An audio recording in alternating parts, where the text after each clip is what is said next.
पंढरीची वारी आहे माझ्या घरी भाग क्रमांक 8 साठी आज आपण सातारा जिल्ह्यातील मान तालुक्यातील डंगेरवाडी येथील जनाबाई हनुमंत गोरे यांच्याकडे आलेला आहे।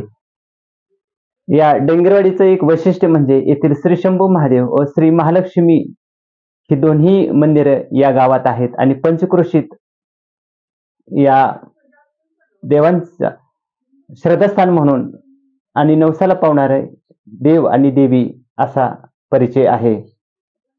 तालुक्यातील असंख्य भाविक या ठिकाणी येत असतात आणि हेच या गावाचे एक वेगळेपण आहे। आणि याच गावातील जनाबाई गोरे यांनी का माळ गळ्यात घातली आणि माळ घातल्यानंतर संसारात कसा बदल होत गेला या प्रश्नांचे उत्तर आपण त्यांच्याकडून जाणून घेणार आहोत। आई, मानदेश भूषण युट्यूब चॅनल मध्ये तुमचं सर्वप्रथम स्वागत।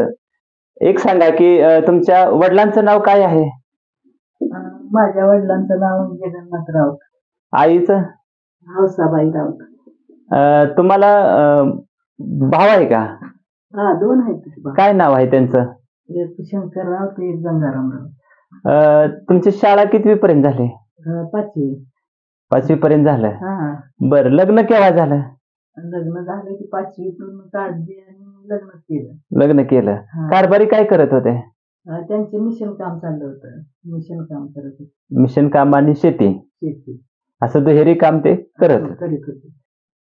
अजून एखादी बहीण आहे का तुम्हाला? हो, मला 3 बहिणी होत्या, 2 वारल्या आणि एक आहे। बर, त्यांची नावं काय आहेत तिघींची? तिघींची एकीचं शेवंता, एकीचं यमुना, एक विमल। बर, पोरं किती आहे तुम्हाला? मला 2 एक मुलगा एक मुलगी आहे। काय नाव आहे ते त्यांचे?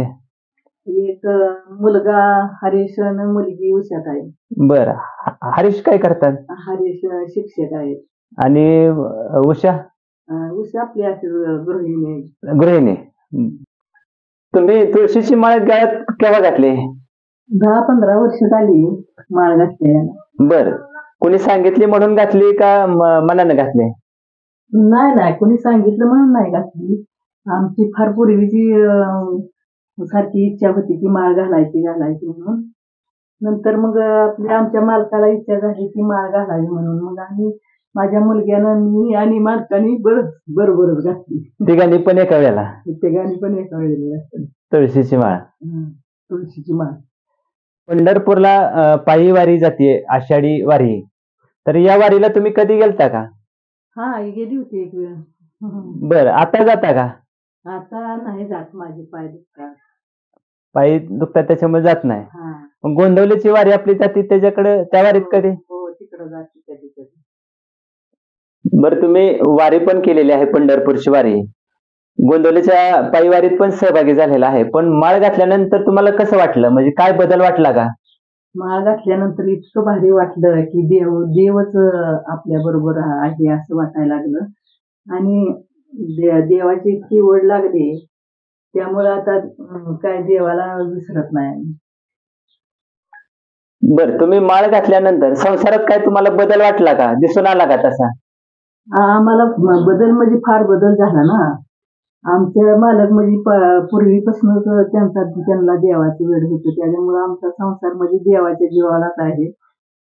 घर संसार म्हणजे आम्ही शून्यातून सगळं उभं केलेलं आहे आणि शेती घेतली, घर बांधलं, जमीन, पोरांची शाळा झाली, लग्न झाली, सगळं देवामुळेच। सगळं देवामुळेच आमचं सगळं झालं, म्हणजे देवानेच केलं, आम्ही काही केलं नाही। एक सांगा की तुम्ही किंवा तुमच्या घरातल्या कोणीच माळ घातली नसती तर काय झालं असतं? माळ घातली नसती म्हणजे मग माणसाला एवढी देवाची ओढ लागत नाही। माणूस म्हणजे असं भरकटत जातो ना वाईट मार्गाने, म्हणून आम्ही सगळ्यांनी आता देवाच्या मार्गाला लागल्यामुळे आमचं सगळं व्यवस्थित आहे ना। आम्ही काय दुसरं काय मनात येत नाही ना, आमच्या देवाशिवाय दुसरं काय नसतं, आमचं सगळं देवाचं जीवावर चाललेलं आहे।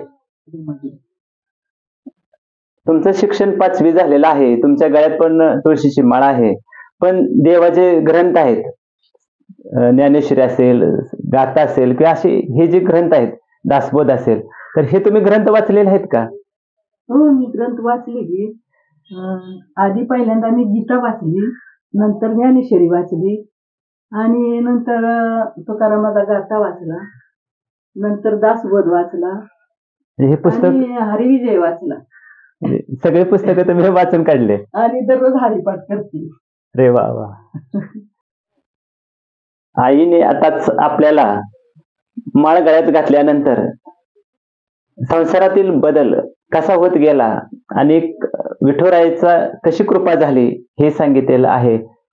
खरं तर माळ घातली नसते तर काय झालं असतं हे त्यांनी सांगितलेलं आहे.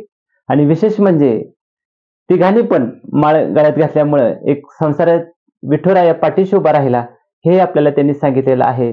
तर मानदेश भूषणला दिलखुलासपणे त्यांनी माहिती दिली, मुलाखत दिली, त्याबद्दल त्यांना धन्यवाद.